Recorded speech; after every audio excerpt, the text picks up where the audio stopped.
저는 사람에게 충성하지 않습니다. 저는 사람에게 충성하지 않습니다. 어디서 많이 들어보신 말이죠. 윤석열 대통령이 검사 시절에 한 말입니다. 이 말 때문에 많은 사람들이 윤석열 검사를 눈여겨보았죠. 그리스도인은 사람에게 맹목적으로 충성하지 않는 사람입니다. 그럼 그리스도인들은 누구에게 충성하는 사람인가? 오늘 우리가 읽은 성경에 답이 있습니다. 오늘 우리가 읽은 성경의 충성이란 단어가 히브리어로 말하면 3번 나옵니다. 8절에 갈렙이 자기 스스로를 가리켜서 나는 여호와께 충성했다라고 표현했고요. 9절에 이런 갈렙을 모세가 하나님께 충성한 사람이라 그렇게 평가했다라고 나와 있습니다. 그리고 14절을 보십시오. 이 여호수아서를 쓴 기록자도 이는 그가 갈렙이 이스라엘의 하나님 여호와를 온전히 쫓았다라고 했는데, 이게 온전히 쫓았다는 말이 히브리어로 충성이란 말입니다. 아까 우리가 온 마음 다해 주님 사랑합니다 그랬는데 온 마음 다한다는 것이 충성입니다. 갈렙은 한마디로 하나님께 충성한 사람이었습니다. 갈렙이 어떻게 충성했는지 한 3가지로 살펴보겠습니다. 첫 번째는 갈렙이 40살 때 하나님께 충성했습니다. 가나안 땅 정탐한 후에 백성들에게 믿음으로 보고한 것이 하나님께 충성한 일이었습니다. 그림을 한번 보실까요? 오래전에 한번 보여드린 적이 있는데요. 누구로 보이십니까? 어떤 분은 나이 많은 할머니로 보일 거고요. 어떤 사람에게는 아름다운 여성으로 보일 겁니다. 그림을 또 하나 보십시다. 어떤 그림인 것 같습니까? 어떤 분들에게는 토끼로 보일 것이고 어떤 분들에게는 오리로 보일 겁니다. 같은 그림인데 사실 보는 사람에 따라서 달리 보입니다. 사람을 볼 때도 그렇습니다. 같은 사람인데 사람에 따라 달리 보입니다. 제 손자 얘기를 또 하겠습니다. 제 눈에 참 예쁩니다. 근데 여러분들도 저처럼 그렇게 보실까요? 아마 저하고 같은 마음으로 보시지는 못할 겁니다. 제가 손자를 보는 마음하고 여러분들이 제 손자를 보시는 마음이 같지 않기 때문에 그렇습니다. 어떤 사람의 행동, 태도, 말 이런 것을 보고 들으면서 이렇게 반응하는 사람들이 있습니다. 어떻게 그럴 수가 있지? 어떻게 그런 말을 할 수가 있지? 그런데 또 어떤 사람은 이렇게 반응합니다. 뭐 그럴 수도 있지. 뭐 그런 말을 할 수도 있지. 똑같은 말과 똑같은 행동, 태도 보고 들었는데 왜 이렇게 다를까요? 사람은 눈으로만 보는 게 아니라 마음으로 보기 때문에 그렇습니다. 사람은 귀로만 듣는 게 아니라 마음으로 듣기 때문에 그렇습니다. 환경을 볼 때도 마찬가지입니다. 눈으로만 보는 게 아닙니다. 우리가 여호수아서를 보면서 반복해서 말씀을 드립니다만은 12명의 이스라엘 스파이들이 가나안 땅에 가서 40일 동안 정탐을 했습니다. 돌아와서 보고했습니다. 그 땅이 정말 좋은 땅입니다. 그 땅 사람들이 정말 몸집이 대단합니다. 그리고 그 땅의 성읍들은 크고 견고합니다. 여기까지 12사람이 똑같이 본대로 얘기를 했습니다. 그 뒤부터 갈라졌습니다. 여호수아와 갈렙은 그 땅을 우리가 정복할 수 있습니다. 나머지 10명은 그 땅 우리 정복할 수 없습니다. 왜 이렇게 차이가 날까? 10명 정복할 수 없다라고 보고한 사람들은 육신의 눈으로만 그 땅 성읍들의 거대한 몸집, 크고 견고한 성을 보았습니다. 여호수아와 갈렙은 육신의 눈으로만 본 게 아니라 믿음의 눈으로 거대한 그 땅 사람들, 크고 견고한 그 땅의 성읍들을 봤습니다. 믿음으로 본다는 게 뭡니까? 하나님이 보시는 것처럼 본다는 거죠. 하나님이 보시는 것처럼 여호수아와 갈렙은 보고 돌아와서 우리가 하나님이 주시겠다고 한 저 땅 넉넉히 정복할 수 있습니다. 이렇게 말했습니다. 우리가 곧 올라가서 그 땅을 취합시다. 능히 이길 수 있습니다. 이 말을 누가 했을 것 같습니까?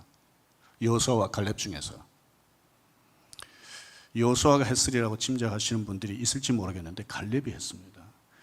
12명이 돌아와서 보고할 때 그 내용을 보면 가나안 땅을 정복할 수 있다라고 처음에 적극적으로 말한 사람이 여호수아보다 갈렙입니다.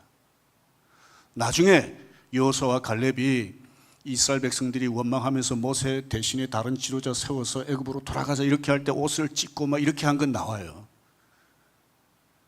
근데 처음에 적극적으로 우리가 가나안 땅 정복할 수 있다라고 백성들에게 말한 사람은 갈렙입니다.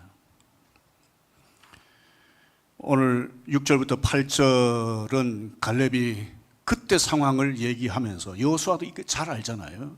내가 그때 여호와 하나님께 충성했습니다. 모세도 그런 나를 충성했다고 평가해 주었습니다. 그리고 그때 하나님이 직접 갈렙에 대해서 평가한 말씀도 있는데 한번 같이 보십시다. 민수기 14장 24절입니다. 그러나 내 종 갈렙은 그 마음이 그들과 달라서 그러니까 하나님을 온전히 따라 승적했습니다. 여기 온전히 따랐다는 말이 히브리어로 충성했다는 말입니다. 그러니까 하나님도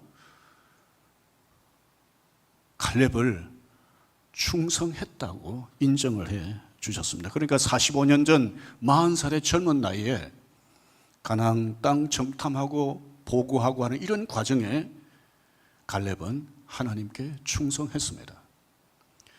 두 번째, 갈렙은 45년 동안 충성했습니다. 여호와 하나님께 무엇으로요? 여호수아의 리더십을 인정함으로요. 갈렙은 아까 말씀드린 것처럼 여러 면에서 여호수아와 대등한 신앙의 인물이었습니다. 어떤 면에서는 갈렙이 더 돋보일 수도 있었습니다. 그런데 하나님은 모세의 후계자로 갈렙이 아니라 여호수아를 선택하셨습니다. 인간적으로 보면 서운할 수도 있잖아요. 하지만 성경 어디에 봐도 갈렙이 마음이 상해서 하나님이나 모세에게 항의했다는 말이 없습니다. 여호수아가 지도자로 사역할 때 여호수아를 시기하고 질투했다는 표현도 없습니다. 어떻게 보면 하나님께서 갈렙이 믿음으로 보고한 위대한 믿음의 사람이다. 그래서 내가 가나안 땅에 들어가게 했다라고 하는 것을 언급하는 이외에는 45년 동안 오늘 본문에 이르기까지 마치 갈렙은 이스라엘 백성 중에 없는 사람처럼 살았습니다. 이스라엘에 중요한 사건들이 많이 있었어요. 크고 작은. 그때 갈렙이 한 번도 등장하지 않습니다. 갈렙은 그냥 보통 이스라엘 백성처럼 살았습니다. 여호수아와 버금가는 믿음의 인물이었음에도 불구하고 갈렙은 마치 사람들에게 잊혀진 것처럼 그렇게 살았습니다. 이유가 뭘까? 이렇게 어떻게 보면 마치 없는 사람처럼 이렇게 조용히 있었던 이유가 뭘까? 갈렙은 지난날 자신이 여호수아와 함께 믿음의 사람으로 하나님께 인정받은 사람이라는 것을 내세우면서 여호수아의 리더십을 흔들지 않았습니다. 하나님이 여호수아를 선택하셨다는 걸 인정한 거예요. 그리고 여호수아가 모세의 후계자로서 이스라엘 백성 지도자 노릇을 잘 할 수 있도록 사실은 어떻게 보면 마음으로부터 응원했다라고 볼 수 있습니다. 이렇게 하는 게 쉬울까요? 모세가 에티오피아 여자를 아내로 삼자 비방하는 사람들이 생겼는데 어떻게 비방했는지 한번 보십시다. 민수기 12장 2절입니다. 여호와께서 모세와만 말씀하셨느냐 우리와도 말씀하지 아니하셨느냐. 그러니까 모세하고 우리하고 뭐 별로 다른 게 없다. 모세의 리더십에 대해서 도전을 한 겁니다. 비방하면서. 이건 누구에 대한 도전입니까? 모세를 세운 하나님에 대한 도전이기도 한 거죠. 근데 이건 누가 한지 아세요? 다른 사람이 아닌 모세의 형과 모세의 누나가 이렇게 했습니다. 하나님께서 세 사람을 불러서 이렇게 말씀하셨습니다. 너희 두 사람하고 모세하고는 다르다. 어디 겁도 없이 모세를 함부로 비방하냐. 이러면서 두 사람에게 진노하셨는데 모세를 비방하는데 아마 누나가 앞장섰던 것 같아요. 그래서 미리암은 하나님의 진노로 나병에 걸리고 말았습니다. 형과 누나가 동생 모세의 허물을 구실로 모세를 비방하고 모세의 리더십을 흔들었다면 여호수아하고 피 한 방울 섞이지 않았던 갈렙은 얼마든지 여호수아에게 어떤 허물이 발견되면 그걸 붙들고 여호수아를 비방하고 여호수아의 리더십을 흔들 수 있지 않았겠어요? 그러려면 그럴 수 있는 일들이 있었습니다. 우리 여호수아서 그동안 봤지만은 두 번째 성인 아이성을 공격하다가 이스라엘이 실패했습니다. 36명이나 죽었습니다. 이때 갈렙이 나서서 여호수아를 비방하면서 당신이 책임져야 된다. 아니 어떻게 해가지고 이 36명이나 죽게 했냐. 36명의 가족들 당신이 어떻게 책임질 거냐. 이렇게 비방할 수 있었지 않겠어요? 그런데 갈렙이 전혀 그러질 않았습니다. 그 다음에 또 한 번 갈렙이 나설 수 있는 상황이 있었죠. 기브온 사람들이 자신들이 살기 위해서 멀리서 온 것처럼 꾸며가지고 이스라엘 백성과 평화조약을 맺습니다. 평화조약을 맺을 때 누가 책임자입니까? 여호수아입니다. 속아서 결국은 평화조약을 맺었는데 가나안 땅 사람들 다 진멸하라는 여호와의 명령을 결국 어기게 된 거죠. 이걸 나중에 백성들이 알고 원망했습니다. 그때 갈렙이 또 나서서 여호수아를 책망하면서 리더십을 흔들면서 자신을 얼마든지 부각시킬 수 있었던 거죠. 백성들 앞에서. 근데 여호수아가 그렇게 하질 않았습니다. 갈렙은 45년 동안 하나님이 세우신 리더 여호수아를 모세가 살아있을 동안이든 모세 죽고 난 뒤든 존중하고 여호와께 충성했습니다. 정치 세계는 이 정치판을 보면 아론과 미리암 같은 사람들이 많이 있지 않습니까? 누가 무슨 흠이 있으면 그걸 공격하고 해가지고 자기가 대신 그 자리 차지하고, 그게 우리 정치판이잖아요. 우리 사회의 크고 작은 공동체도 보면 이런 일들이 많이 일어나잖아요. 누가 잘못하면 막 공격해가지고 끌어내리고 자기가 그 자리에 올라가고. 이게 신앙 공동체 안에도 가끔 있습니다. 그래서 신앙 공동체 안에, 심지어 교회 안에도 이상한 일들이 생기고 그럽니다. 교회와 신앙 공동체 안에는 갈렙 같은 사람이 많아야 합니다. 성도 여러분들은 아마 저의 허물과 약점, 부족한 점들 많이 아실 겁니다. 미처 모르시는 것까지도 제가 많이 가지고 있습니다, 사실은.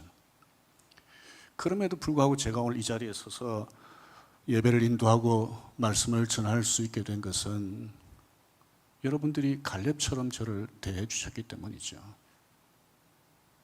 부족하지만 저 김아무개 목사, 하나님이 이 교회에 세우신 목사다 그렇게 인정하시고 귀하게 여겨주시고 기도해 주시고 격려해 주시기 때문에 제가 지금 이 자리에 있는 겁니다. 제가 은퇴하게 될 날이 있지 않습니까? 제가 은퇴하고 나서 새로운 담임 목사가 저처럼 담임 목사로서 사역을 감당할 때 여러분들께서 미리암처럼 모세처럼 하지 마시고 갈렙처럼 하셨으면 좋겠습니다. 설사 부족한 점이 있다 하더라도 하나님이 세우신 목사다 그렇게 생각하고 위에서 기도하고 축복하고 격려해 주시기를 바랍니다. 오해는 하지 마시길 바랍니다. 목사가 무슨 짓을 해도 무슨 일을 해도 그냥 가만히 둬야 된다, 그런 뜻은 아닙니다. 목사가 하나님의 교회를 때로는 망칠 때도 있잖아요. 그럴 때는 가만히 있으면 안 되죠. 하지만 죽고 사는 문제도 아니고 진리 문제도 아닌데 어떤 부족한 점, 약점, 허물이 있다고 해서 그걸 가지고 뒤에서 험담하고 모세와 미리암처럼, 아론과 미리암처럼 그렇게 하지 않으셨으면 합니다. 유대인들은 자녀들을 학교 보낼 때 꼭 하는 말이 있대요. 친구 험담하지 말아라. 유대 속담에는 이런 내용도 있다고 합니다. 사디는 한 사람을 죽이지만 험담은 세 사람을 죽인다. 험담하는 사람, 험담을 당하는 사람, 그리고 험담을 듣고도 말리지 않는 사람. 그래서 유대인들은 어릴 때부터 누구를 험담하지 않는다고요. 그러니까 신뢰가 생기고 소위 말해서 왕따 당하는 아이들이 없다는 거죠. 그래서 그 관계가 좀 돈독하다, 뭐 그런 얘기를 합니다. 저도 뭐 사람이고 교육자들도 사람이기 때문에 문제가 있을 때 여러분들이 얘기를 해 주실 필요가 있어요. 소위 말해서 쓴소리를 해야 되는데 어떻게 해야 되는가? 뒤에서 험담해가지고는 아무 소용이 없습니다. 듣지도 못하고 말하는 사람만 어떻게 보면 힘듭니다. 에베소서 4장 15절에 보면 사랑으로 참된 것을 말해야 된다. 아무리 참된 것이라도 사랑으로 하지 않으면 효과가 없습니다. 어떻게 사랑으로 할 수 있을까? 저도 이게 잘 안 되더라고요. 사랑으로 이 누구에 대해서 좋게 이렇게 말하기가 참 힘든데 제가 이렇게 하는 분을 봤습니다. 제가 전에도 한번 말씀드린 적이 있는데요. 제가 결혼하고 어떤 교회에서 전도사로 봉사할 때인데 그 교회에 다른 교회에서 전도사로 섬기는 제 친구 삼촌이 집사로 봉사하고 계셨습니다. 자기 조카 친구니까 저를 위해서 앞으로 좋은 목사 되라고 그러는 거겠죠. 교회 안에 이런저런 일 중에서 제게 좀 도움이 될 만한 얘기를 한 번씩 해주곤 하셨습니다. 근데 이제 이 교회 목사님이 참 좋으신 분인데 성도들 가운데 설교에 대해서 불만이 있는 분들이 적지가 않았습니다. 그래서 이 남자 성도들이 모여가지고 목사님 설교에 대해서 이런저런 불만을 얘기하고 다른 것도 하겠죠. 그러면 이 집사님이 다른 성도들이 그 얘기 못하게 합니다. 뒤에서 우리 얘기해봐야 아무 소용없다. 이거 옳지 않다. 그러면 또 다른 분들이 얘기를 안 한다고 그래요. 왜 그런가 하면 이분이 워낙 신실하니까. 그리고 이분이 요즘같이 여름 같은 날이면 목사님에게 수박 한 덩이 사들고 찾아갑니다. 찾아가서 얘기를 하는데요. 목사에게 설교에 대해서 얘기를 하는 게 쉬운 게 아닙니다. 그런데 이 집사님 한 번은 그러시더라고요. 그 당시 유명한 우리나라 그 설교자가 계셨는데 그 설교자가 쓴 설교집을 한 번은 들고 갔대요. 그 목사님 이대로라도 좀 설교해 주세요. 이 목사 반 죽이는 겁니다, 사실은. 그런데 여러분 아시는 것처럼 그런다고 그래서 설교가 갑자기 달라집니까? 또 다른 문제도 마찬가지죠. 목사에게 부족한 점 지적해서 고쳐지는 것도 있고 어떤 건 잘 안 고쳐지는 것도 있고요. 또 어떤 건 고쳐야 될 것이라기보다는 성도들하고 목사의 관점이 다른 것도 있을 수 있잖아요. 그런데 재미있는 것은 이 목사님이 이 집사님을 참 좋아하셨어요. 왜냐하면 이 집사님이 어떻게 보면 참 목사로서 감당하기 쉽지 않은 그런 표현을 하시는데도 왜 그렇게 하시는지를 아니까. 사랑으로 한다는 걸 아니까. 교회를 위해서 한다고 하는 걸 아니까 참 좋아하셨어요. 저는 우리 교회 성도님들이 참 목사에게 부족한 점이 보일 때, 허물이 보일 때 이 집사님처럼 하면 참 좋겠다. 이렇게 하는 게 갈렙처럼 하는 게 아닐까. 그런 생각을 합니다. 마지막 세 번째는 85세 때도 갈렙은 하나님께 충성했습니다. 가나안 땅 정복하라는 하나님의 명령을 순종함으로 말이죠. 시편 90편 10절을 보십시오. 이 시편 90편 10절을 누가 썼는지 한번 생각해 보십시오.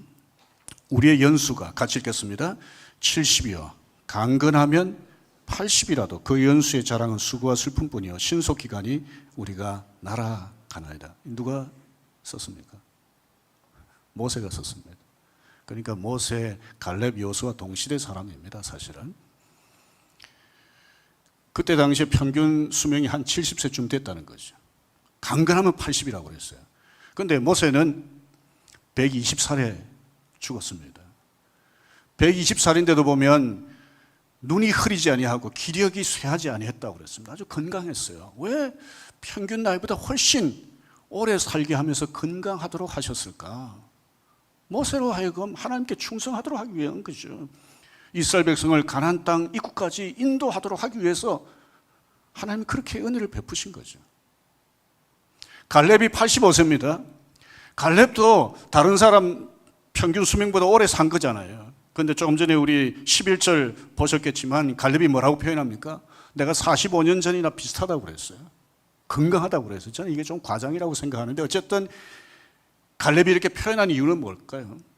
자신이 지금도 얼마든지 과거처럼 하나님이 원하시는 이 사명 감당할 수 있겠다, 이렇게 말한 거죠. 12절을 보십시오. 갈렙이 85세인데 뭐라고 얘기를 합니까?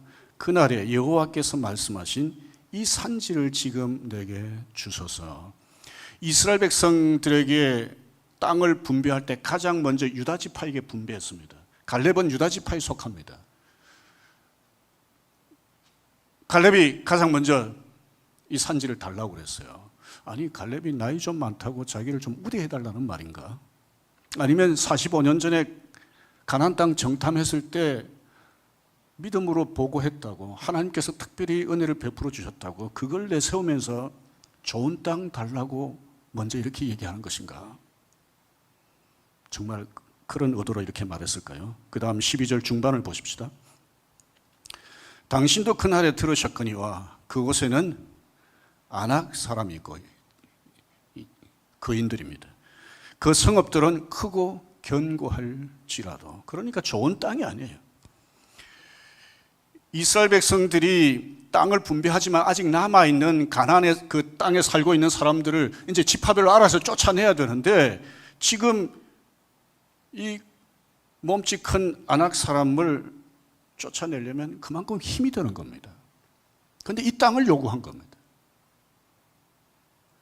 특혜를 요구한 게 아니라 소위 요즘 말하면 험지를 자기가 자청한 겁니다. 가서 정복하겠다고요. 12절 후반부를 같이 보십시다. 여호와께서 나와 함께 하시면 내가 여호와께서 말씀하신 대로 그들을 쫓아내리다. 정복하기 힘든 땅이지만 내가 정복하겠습니다. 이게 여호와의 명령이기 때문에.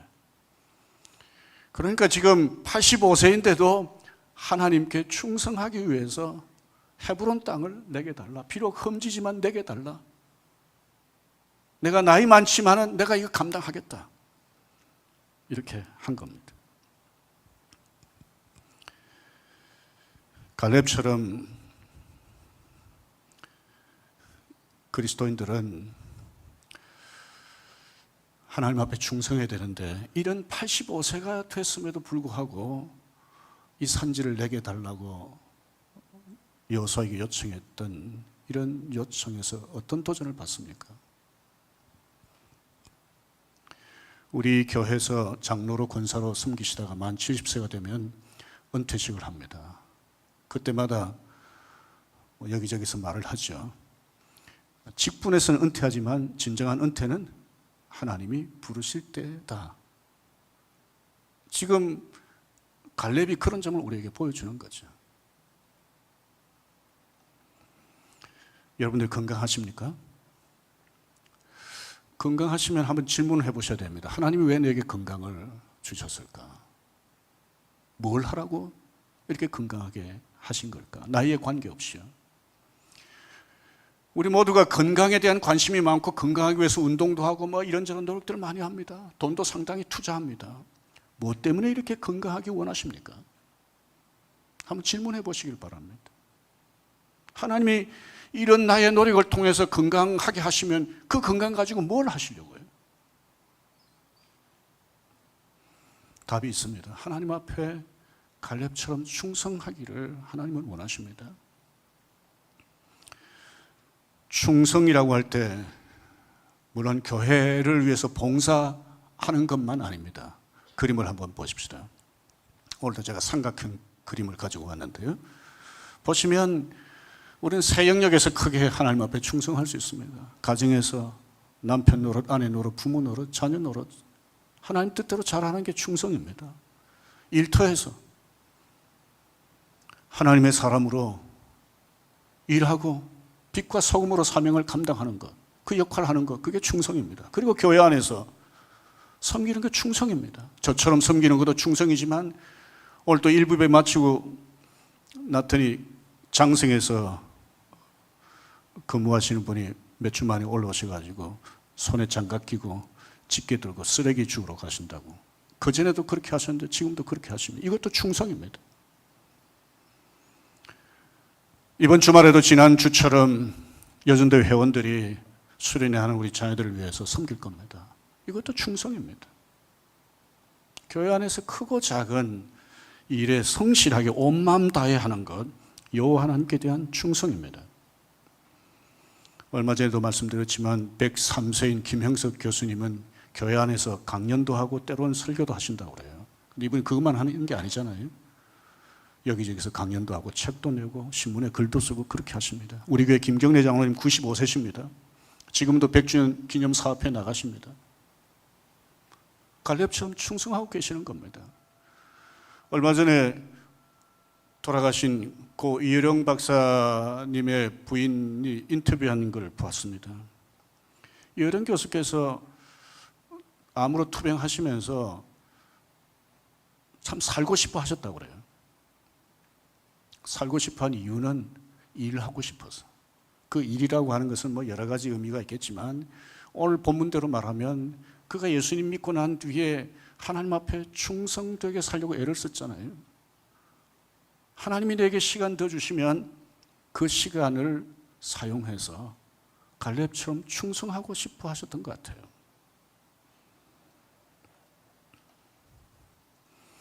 우리도 하나님이 주신 건강, 하나님 주신 지혜, 하나님 주신 여러 자원들을 동원해서 갈렙처럼 다양한 영역에서 하나님께 충성할 수 있습니다.